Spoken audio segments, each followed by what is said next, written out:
தேவி, அது சிவன் என்று நினைப்போம். அவ்வளவு நம்பிக்கை நம்மளுக்குள் இருக்கின்றது.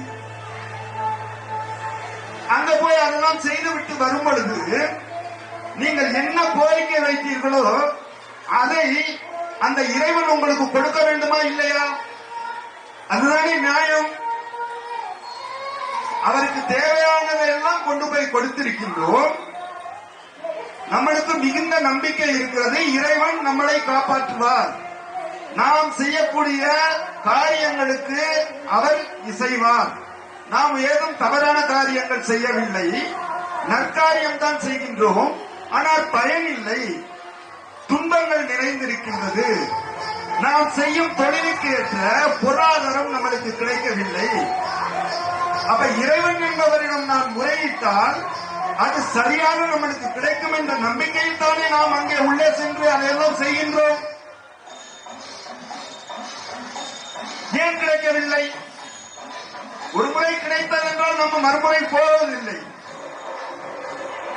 ஆனால் ஒரு நம்பிக்கை, நாம் அங்கே உள்ளே போய் வந்த பிறகு நம்மளுக்கு ஒன்று நடந்திருக்கின்றது, நாம் நினைத்தது நடந்திருக்கிறது என்ற ஒரு நம்பிக்கை இருக்கும். இங்கே இருக்கின்ற அத்தனை மக்கள் கூட்டமும் சரி, கோவில் குளம் சென்று வேண்டுதல்களை நிறைவேற்றி அந்த வேண்டுதல் படித்த பிறகு யாராவது சுகமாக வாழ்கின்றீர்களா? நான் நிறைவாகிவிட்டேன்,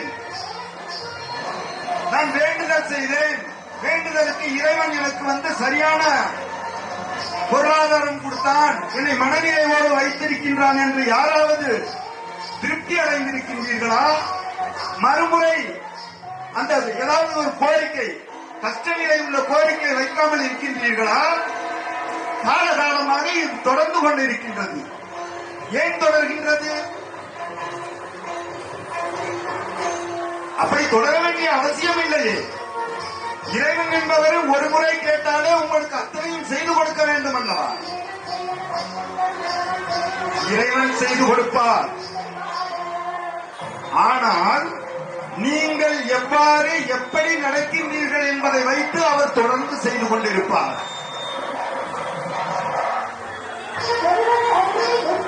நீங்கள் அப்படி செய்வது இல்லை.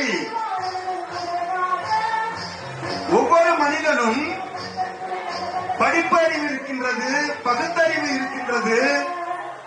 ஆனால் எப்படி இறைவனை பூஜிப்பது, எப்படி நாம் மனிதனாக வாழ்வது என்ற வழிமுறை தெரியாமல் வாழ்ந்து கொண்டிருக்கின்றீர்கள். அப்படியே படிப்பறிவு இருந்தும் பகுத்தறிவு இருந்தும் நீங்கள் தெளிவான சிந்தனையில் தெளிவான பாதையில் நடந்தாலும் உங்களுக்கு